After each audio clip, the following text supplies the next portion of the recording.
네, 여러분, 정치와 법 3강 수업을 시작하도록 하겠습니다. 우리 사실 지난 줌 수업, 쌍방향 수업을 통해서 이 단원의 내용을 설명을 했었는데요. 그 부분을 모두 포함해서 다시 담도록 하겠습니다. 끝까지 열심히 집중해 주세요. 우리 지금 4단원 개인생활과 법 내용을 공부하고 있습니다. 그 첫 번째 단원 민법의 이해 공부했고요. 그리고 우리는 두 번째 단원 재산관계와 법으로 들어왔죠. 그래서 그 첫 번째로 계약의 이해 부분을 이제 공부하도록 하겠습니다.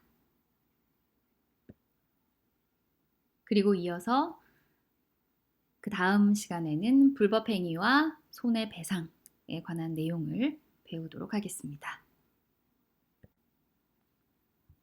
자, 오늘의 학습 목표 살펴볼까요? 계약의 의미, 그리고 계약의 성립 요건을 설명할 수 있다. 정말 중요한 내용입니다. 계약의 의미, 그리고 성립 요건. 특히 성립 요건, 정말 중요한 내용입니다. 그리고 계약의 효력을 파악할 수 있다. 그리고 법률과 관련된 용어들이 사실 여러분한테는 조금 어렵게 많이 느껴질 텐데요. 이러한 용어들을 우리가 잘 이해하고 기억해둘 필요가 있습니다.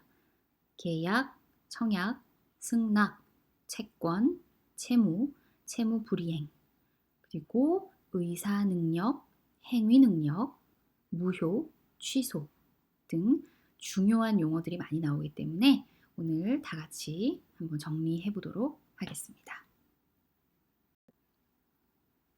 네, 선생님이 지난 수업 시간에도 이야기했었는데요. 우리가 수업을 할 때에는 온라인 클래스든 그리고 줌으로 하는 쌍방향 수업이든 둘 다 여러분이 교과서와 그 다음에 출력한 수업 자료를 준비를 하고 수업을 듣자라는 내용이었어요. 지금도 교과서를 꼭 준비해서 같이 보면서 수업 내용 이해하도록 합시다. 자, 교과서 준비됐죠? 자, 그러면 다 같이 118페이지 교과서 내용을 한번 보겠습니다. 자, 거기 주제 열기를 먼저 볼게요. 자, 가수 지망생인 갑이 소속사와 10년의 전속 계약을 맺었다. 그런데 이 계약에는 갑이 데뷔 후 5년간 수익금을 받을 수 없고 중도의 계약을 해지하면 5배의 위약금을 물어야 한다는 내용이 포함되어 있었습니다. 자, 갑은 소속사를 상대로 계약 무효 소송을 제기하여 승소하였다라는 내용이 있죠. 자, 이 계약이 효력을 인정받지 못했기 때문에 결국 갑이 승소하였겠죠? 자, 그러면 그 효력을 인정받을 수 없었던 이유는 무엇일까? 자, 한번 생각해 볼까요? 네, 우리 수업 시간에 사실 이미 이야기했지만 10년이라는 전속계약 기간이 사실 과도하게 길다라는 측면, 그리고 전속 기간 중에 절반에 해당되는 5년의 기간 동안 수익금을 받을 수 없다고 했잖아요. 그렇죠? 자, 이것은 공평한 분배라는 정의에도 맞지 않는다라는 점. 또 계약을 중도 해지할 경우 5배의 위약금을 물도록 한 것은 사실상 이 갑이라는 가수 지망생의 의사결정의 자유를 지나치게 제한하고 있다. 따라서 이 계약이 효력을 인정받을 수 없다라고 우리가 좀 정리해 볼 수 있겠죠. 선생님이 지난 수업 시간에 여러분이 계약을 해본 적이 있나요? 라는 질문을 던졌습니다. 그래서 계약을 해본 적이 있는지 아마 여러분도 생각해 봤을 것이고 거기에 대해서 여러분이 대부분은 한 적이 없는 것 같다라고 많이 생각을 했었을 거예요. 그런데 여러분이 아침에 등교를 할 때 버스를 타는데 그때도 운전기사님은 목적지까지 안전하게 운행할 것을, 그리고 여러분은 이에 대한 대가로 정해진 버스 요금을 지급할 것을 서로 사회적으로 약속한 것이잖아요. 그치? 그것도 하나의 계약이라고 할 수 있다 라는 이야기했습니다. 그러니까 우리가 사회생활 하는 과정에서 다른 사람들과의 관계를 맺고 또 다양한 사회적 약속을 하면서 살아가는 거죠. 그렇죠? 지금 버스 요금을 지불하고 내가 목적지까지 버스를 이용해서 이동을 한 것처럼 서로 간에 약속이 있어요. 사회적으로. 그런데 이러한 약속이 제대로 지켜지지 않으면 학생은 학교에 무사히 가는 것, 그리고 운전기사는 요금을 제대로 받았는지에 대해서 불안하거나 걱정하거나 하게 될 수 있어요. 그래서 이러한 것을 해소하기 위해서 약속을 지키지 않았을 때 무언가 제재를 가할 수 있는 법률적인 효과를 약속에 부여할 필요가 있었다라는 내용을 이야기했었죠. 자, 이렇게 법률 효과를 발생시킬 목적으로 사람들 사이에 이루어지는 합의 또는 약속을 무엇이라고 한다? 계약이라고 한다. 알겠죠? 자, 무엇을 발생시킬 목적? 법률 효과를 발생시킬 목적으로 사람들 사이에 이루어지는 합의 또는 약속이 바로 계약이라는 거죠. 자, 그러면 여기서 법률 효과가 발생한다라는 것은 무엇을 의미한다고 했죠? 계약 당사자에게 두 가지가 발생한다라고 했습니다. 법적인 권리 그리고 의무 이렇게 두 가지가 생겨나는 것이 바로 법률 효과가 발생한다는 것이다 라는 거죠. 예를 들어서 여러분이 버스 요금을 지불하고 등교를 하는 겁니다. 버스 타고. 그럴 때 여러분에게 생기는 권리와 의무 그리고 운전기사님에게 생기는 권리와 의무가 둘 다 있다라고 했죠. 그죠? 여러분은 버스 요금을 지불해야 할 의무 그리고 버스 요금을 지불했으니 버스를 안전하게 목적지까지 타고 갈 권리 이렇게 권리와 의무가 모두 발생하는 겁니다. 이게 법률 효과가 발생하는 것이죠. 그래서 우리는 보통 부동산 매매 계약 또는 주택 또는 상가의 임대차 계약 또는 근로 계약 자, 이런 것들만 계약이라고 생각할 수 있지만 사실 일상생활에서 흔히 이루어지고 있는 많은 계약 행위들을 여러분도 하고 있다는 거예요.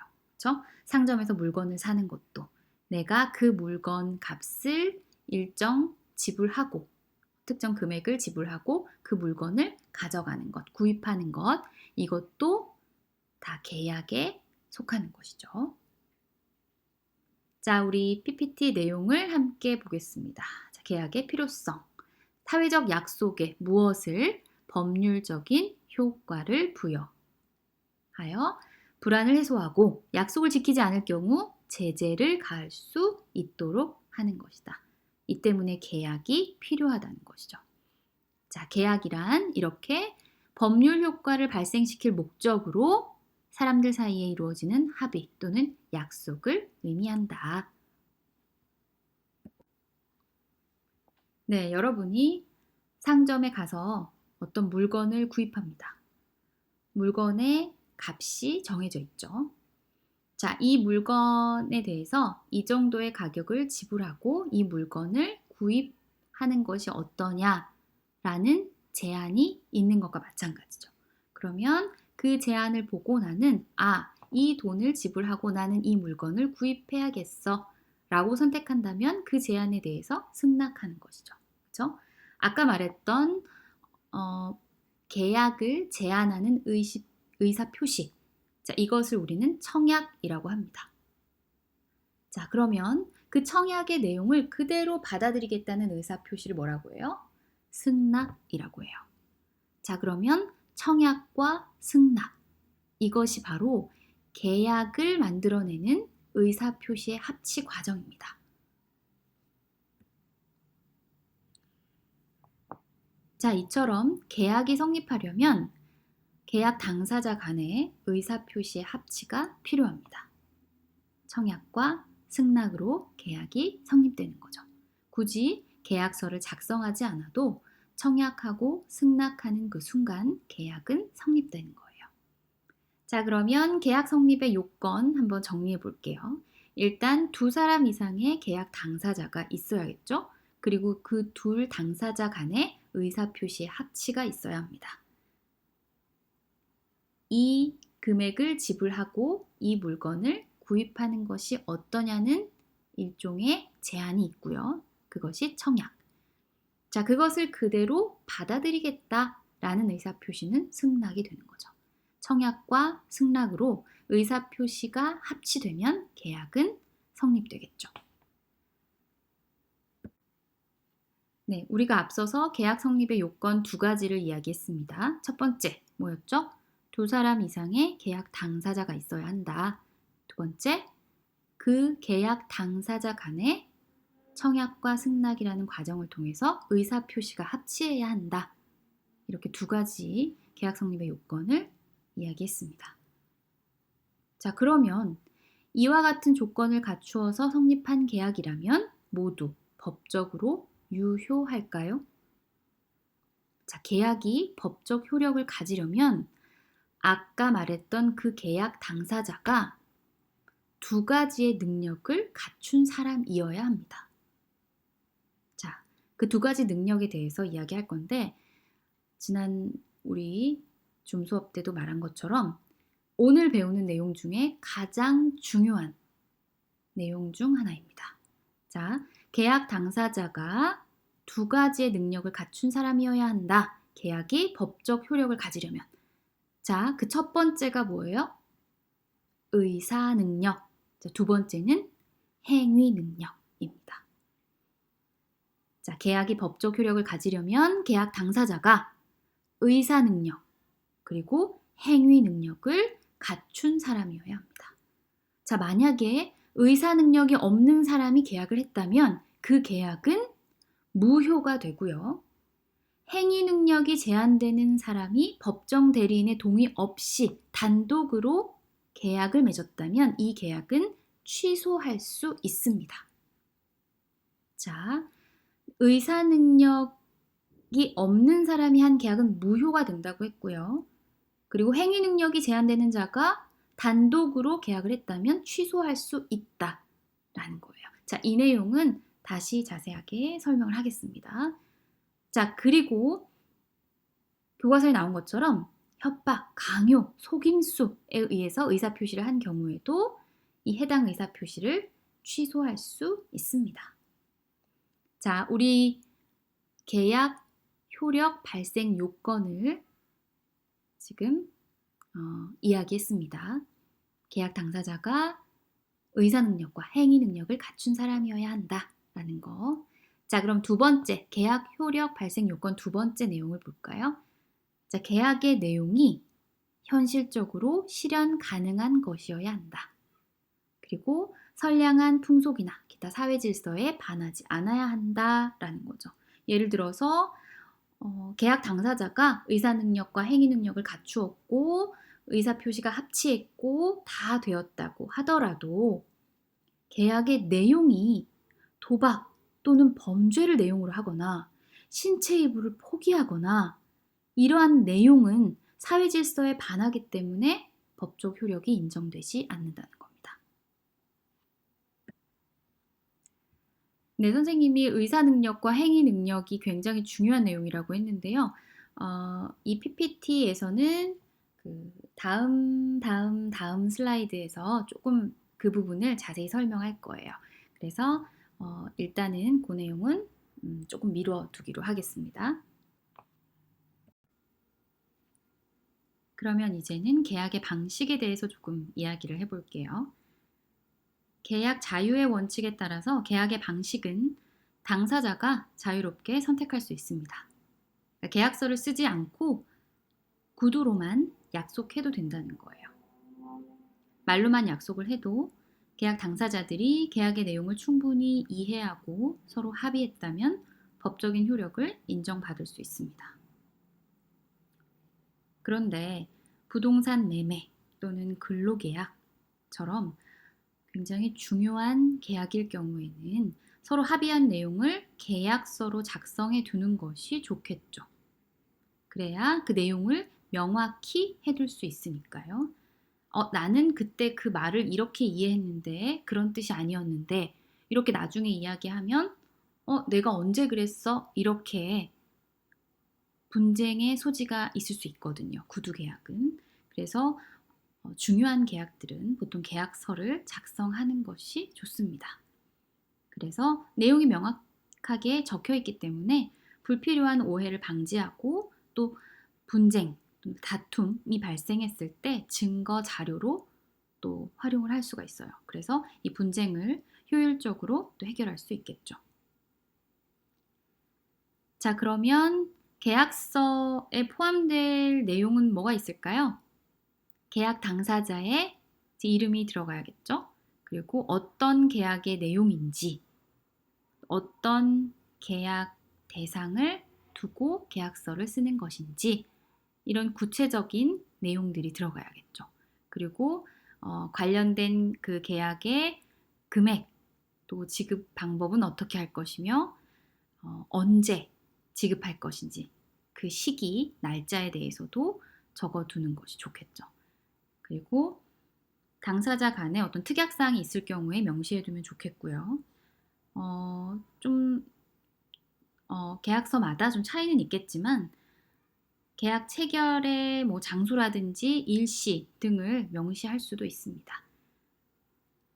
서로 합의해서 필요한 내용들을 모두 적는다라고 생각하면 됩니다. 계약서를 작성해서 이런 특정한 사실 또는 법률 관계의 존재를 공적으로 증명하는 그런 행정 행위의 과정을 거치기도 해요. 그것을 우리는 공증이라고 합니다. 그래서 계약의 내용을 국가가 지정한 사람이 확인하도록 하는 제도예요. 그래서 이것은 일반 계약서에 비해서 더 유력한 증거로 다툼 발생 시 활용할 수 있고요. 그리고 굳이 재판을 거치지 않아도 강제 집행 절차를 통해서 권리 실현을 할 수 있습니다. 단 이제 공정 증서에 강제 집행을 인정하는 문구가 기재했을 경우에 이제 이러한 강제 집행 절차로 바로 들어갈 수 있는 것이죠. 우리가 앞서 말했던 계약의 성립 요건들, 이것이 충족이 되면 우리에게는 두 가지가 생긴다고 했죠. 권리와 의무가 발생하는 겁니다. 그래서 법적인 구속력이 생기는 것이죠. 자, 이것을 우리는 계약의 효력이라고 합니다. 권리자가 의무자에게 계약에 따른 행위를 청구할 수 있는 권리를 우리는 채권이라고 하고요. 그 행위를 해야 할 의무를 채무라고 합니다. 자, 계약이 성립이 되면 두 가지가 발생한다. 권리와 의무. 이것을 우리는 다른 말로 채권 그리고 채무라고 하는 겁니다. 채권이란 권리자가 의무자에게 계약에 따른 행위를 청구할 수 있는 권리, 채무는 계약에 따른 행위를 해야 할 의무를 말하는 것이죠. 일반적으로 채권과 채무는 양쪽이 동시에 같습니다. 자, 우리 교과서 120페이지에 그 예시가 나와 있는데요. 어떤 사람이 전화로 피자를 주문했다. 그러면 주문한 사람은 피자를 배달받을 권리가 있고요. 또 피자 값을 지급해야 할 의무도 있죠. 그렇죠? 의무와 권리를 동시에 갖게 되는 거예요. 피자 가게 주인은 피자를 배달할 의무가 있고요. 피자 값을 받을 권리를 갖게 되는 거죠. 우리 교과서 120페이지를 볼게요. 탐구활동 볼까요? 그림 가나 다를 보면 라까지 있군요. 자, 중고품 거래하는 장면이 나오고 있습니다. 자, 가에서 어떤 사람이 카메라를 60만 원에 거래하기 위해서 가격을 내놓았죠. 제한하고 있습니다. 자, 나에서 이 사람이 직거래를 하고 싶다면서 5만 원을 깎아달라고 이렇게 다시 새롭게 제안을 하고요. 다 해서 처음에 60만 원의 가격을 제안했던 사람이 5만 원을 깎아달라는 그 남성의 제안을 받아들이는 장면이 나옵니다. 그래서 결국은 이렇게 거래가 성립되는 그런 장면이 나오죠. 자, 그러면 우리 문제 볼까요? 가에서 다 중에서 어디에서 계약이 성립되었는지 청약과 승낙이라는 용어를 활용해서 이야기해 보자라고 했습니다. 자, 가는 60만 원이라는 가격을 제안했기 때문에 청약의 과정이라고 할 수 있겠고요. 나는 5만 원을 깎아달라고 했어요. 그러니까 처음에 제안에 대해서 그대로 수용하지는 않았습니다. 새로운 제안이기 때문에 이것은 새로운 청약이라고 봐야겠죠. 자, 다는 60만 원에서 5만 원을 깎아서 55만 원이라는 가격을 수용했습니다. 그렇죠? 그러면 나에서 한 새로운 청약을 수용했기 때문에 다에서 승낙이 이루어졌네요. 그렇죠? 그러면 가도 청약이 될 수는 있지만 자, 나에서도 또 새로운 청약을 했고 다에서 승낙이 되네요. 그렇죠? 그래서 다의 과정에서 이제 비로소 계약이 성립되었다고 할 수 있겠죠. 자, 그러면 2번 라에서 판매자와 구매자에게 발생하는 권리와 의무가 각각 무엇이냐라고 했습니다. 자, 쌍방이 되게 동시에 의무와 권리가 둘 다 발생한다고 했잖아요.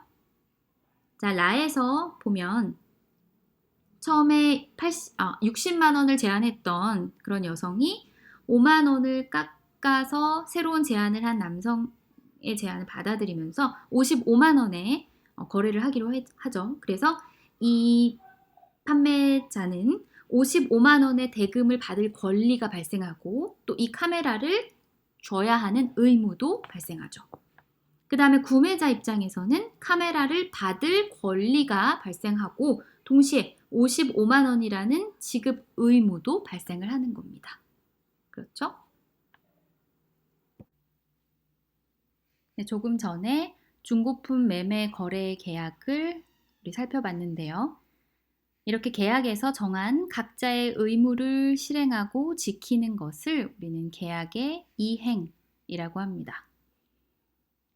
중고품 매매 거래 계약을 하고 정해진 날짜에 판매자와 구매자가 약속한 물품과 그 물품에 대한 대금을 주고받아서 각자의 의무를 다하면 이 계약이 이행되었다고 할 수 있는 거죠. 근데 모든 일이 계약대로만 이루어지는 것은 아닙니다. 판매자가 약속한 물품을 보내주지 않을 수도 있고요. 보내준 물품의 모양이나 수량이 계약 내용과 다를 수도 있어요. 반대로 구매자가 물건만 받고 대금을 치르지 않을 수도 있죠. 자, 이렇게 채무자가 계약에 따른 의무를 제대로 이행하지 않는 것을 우리는 채무 불이행이라고 합니다. 자, 채무 불이행으로 손해를 보게 되면 그 손해를 본 사람은 계약을 해제하거나 강제적으로 계약을 이행하도록 법원에 청구할 수 있습니다. 그리고 채무 불이행에 따른 손해를 배상해 달라고 요구할 수 있어요. 예를 들어서 강제 이행 청구 또는 손해배상 청구 등을 할 수 있는 겁니다. 우리 여기에서 계약 해제의 뜻을 한번 보도록 하겠습니다. 교과서 121페이지 오른쪽 가운데 설명이 나와 있는데요. 계약의 한 당사자가 채무를 이행하지 않았을 때 그 상대방이 일정한 요건에 따라 계약을 처음부터 없었던 것으로 하는 의사 표시를 우리는 계약 해제라고 합니다. 그래서 채무 불이행으로 손해를 본 상대방이 이렇게 계약 해제를 할 수도 있어요. 또는 아까 얘기한 것처럼 강제 이행 청구를 할 수도 있고 또 손해배상 청구를 할 수도 있는 것이죠. 우리 앞에서 계약이 성립하려면 어떤 요건이 필요하다고 했죠? 두 사람 이상의 계약 당사자가 있어야 한다. 그리고 계약 당사자 간의 청약과 승낙이라는 의사 표시가 합치해야 한다. 자, 그러면 이 같은 조건을 갖추어서 성립한 계약은 모두 법적으로 유효할까요? 그렇지 않죠. 계약이 법적 효력을 가지려면 계약 당사자가 의사 능력과 행위 능력을 갖춘 사람이어야 한다고 했습니다. 또 계약이 법적 효력을 가지려면 계약의 내용이 중요하다고 했죠. 계약의 내용이 현실적으로 실현 가능해야 한다. 그리고 적법해야 한다. 즉 선량한 풍속이나 기타 사회 질서에 반하지 않아야 한다. 라고 말했습니다. 그러면서 계약 당사자가 갖추어야 하는 두 가지 능력, 의사 능력과 행위 능력을 좀 자세히 살펴보자 라고 했죠. 보겠습니다. 자, 의사 능력은 자신의 행위가 지닌 의미를 인식할 수 있는 정신적 상태 또는 능력을 말해요. 그러니까 내가 하고 있는 행위의 의미와 결과를 판단하고 거기에 따른 정상적인 의사 판단을 할 수 있는 능력이죠. 그래서 의사 능력을 의사 판단 능력이라고도 합니다. 그러면 이러한 의사 능력을 갖지 않은 자를 우리는 의사 무능력자라고 하죠. 자, 의사 무능력자에는 누가 있을까요? 영유아 한번 써볼까요? 만취자, 영유아, 만취자, 심신상실자 등이 있습니다. 자, 여기서 심신상실자라는 용어가 조금 어렵죠. 심신상실자는 의식은 있는데 정신장애 정도가 매우 심해서 자신의 행위에 대한 결과를 합리적으로 판단할 능력을 갖지 못한 사람을 말합니다. 그래서 형법에서는 이 심신상실자는 책임 무능력자이기 때문에 처벌되지 않습니다. 그리고 민법에서는 금치산자가 됩니다. 금치산자는 가정법원에서 심신상실의 상태에 있어서 자기 재산의 관리 또 처분 이것을 금지하는 선고를 받은 사람을 말해요. 참고로 한정치산자도 있는데요. 한정치산자는 정신장애가 있거나 낭비가 심해서 가정법원으로부터 재산의 관리나 처분을 제한하는 선고를 받은 사람이에요. 금치산자는 완전히 금지되는 선고를 받았고 이 사람은 한정치산자는 어떤 관리 처분을 제한하는 선고를 받은 사람이에요. 여러분은 여기서는 금치산자, 한정치산자라는 용어의 뜻을 그냥 들어만 두면 되고 이것을 반드시 기억할 필요는 없습니다. 심신상실자, 만취자, 영유아가 의사 무능력자에 속하는구나 라고 이해하면 되겠습니다. 중요한 것은 이러한 의사 무능력자가 한 계약이 무효가 된다는 거. 이거는 반드시 기억해야 합니다. 자, 그럼 다음으로 행위 능력의 의미 봅시다. 행위 능력. 다른 말로는 법률 행위 능력이라고 할 수 있어요. 단독으로 완전하고 유효한 법률 행위를 할 수 있는 능력을 우리는 행위 능력이라고 합니다. 행위 능력이 제한되는 사람의 유형을 객관적으로 규정하고 있는데요. 이들을 제한 능력자라고 해요. 자, 제한 능력자의 유형을 보면 첫 번째, 미성년자. 두 번째, 피한정 후견인. 세 번째, 피성년 후견인입니다. 우리 같이 119페이지 교과서 개념을 더하다 보도록 할게요. 제한 능력자 제도. 아주 중요합니다. 우리나라 민법은 일상생활에서 행위 능력이 부족하거나 제한적으로 인정되는 사람들을 제한 능력자로 규정하고 있다. 민법상 제한 능력자에는 미성년자 또는 가정법원의 선고로 정해진 피한정 후견인, 피성년 후견인 등이 있다. 자, 의미 알아야겠죠? 피한정 후견인은 가정법원으로부터 한정 후견 개시의 심판을 받은 자를 말합니다. 질병, 장애, 노령, 그 밖의 정신적 제약으로 사무를 처리할 능력이 부족한 사람을 말한다. 피한정 후견인에 대한 설명이죠.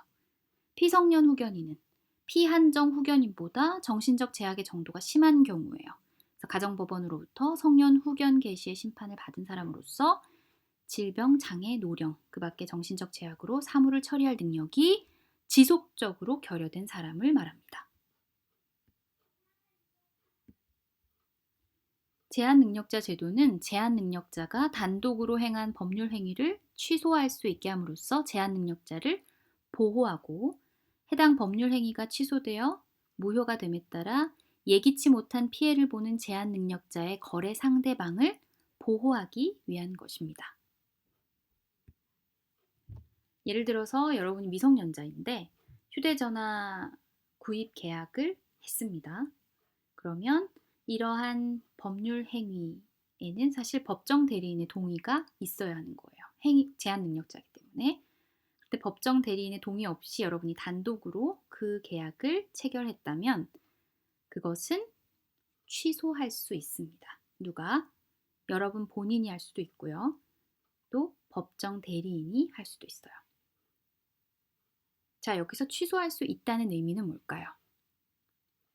취소하지 않고 그대로 그 계약을 유지할 수도 있고 여러분이 취소하고 싶다고 주장하면 취소할 수 있다라는 겁니다.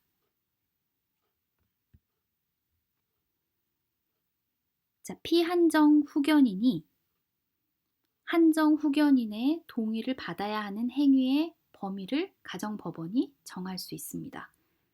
한정 후견인의 동의가 필요한 법률 행위를 피한정 후견인이 한정 후견인 동의 없이 하였을 때는 그 법률 행위 역시 취소할 수 있습니다.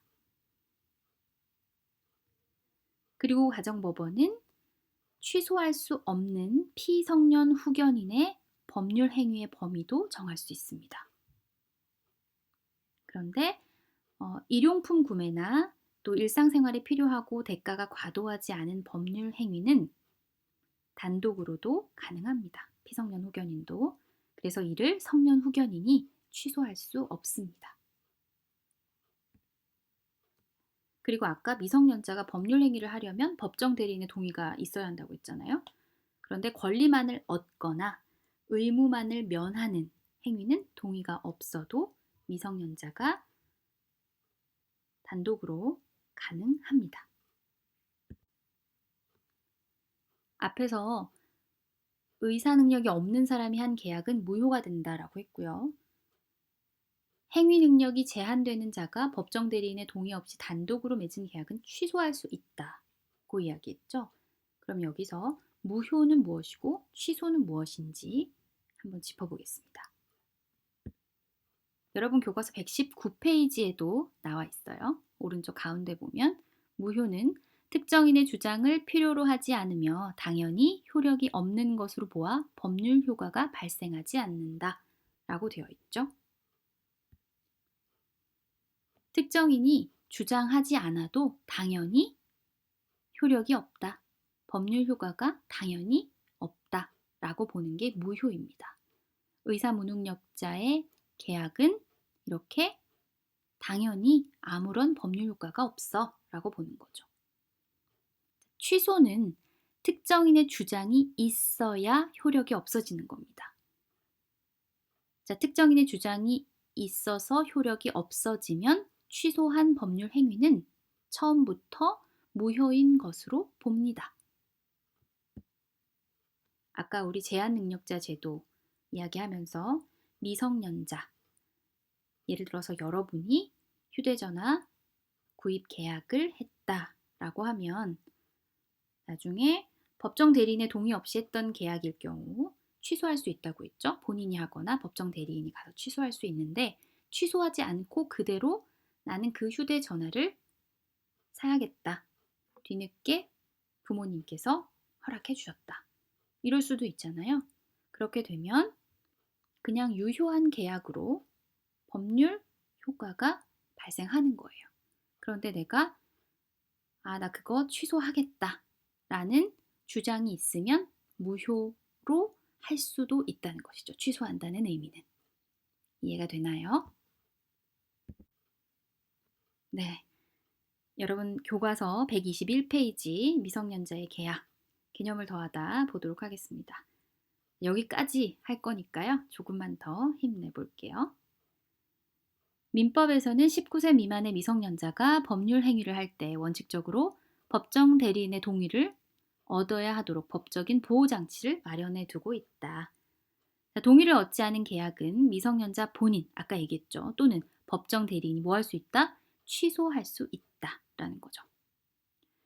자, 이것은 사회 경험이 적고 합리적 의사결정 능력이 부족하여 불리한 계약을 맺을 가능성이 큰 미성년자를 보호하기 위한 것이죠. 자, 그러나 아까 한번 말했듯이 단순히 권리만을 얻거나 의무만을 면하는 행위, 또 처분이 허락된 재산을 사용하는 행위 등은 법정 대리인의 동의 없이 미성년자 단독으로 할 수 있다라는 내용 나와 있습니다. 자, 그렇다면 미성년자와 계약한 거래의 상대방은 언제든 계약이 취소될 수 있는 불안정한 위치에 놓일 수 있겠죠. 따라서 상대방은 미성년자의 부모에게 계약을 취소할 것인지를 요구하거나 먼저 계약을 철회하거나 이러한 권리가 또 있습니다. 자, 그러면 다음 슬라이드에서 다시 한번 이야기해 보도록 할게요. 미성년자와 계약한 거래의 상대방, 이들 역시도 언제든 계약이 취소될 수 있는 불안정한 위치에 놓여 있기 때문에 그들을 보호하기 위한 장치도 있습니다. 자, 그래서 첫 번째로는 미성년자의 부모에게 계약을 취소한 것인지 확답을 요구할 권리가 있어요. 그리고 두 번째, 먼저 계약을 철회할 수 있는 권리도 인정됩니다.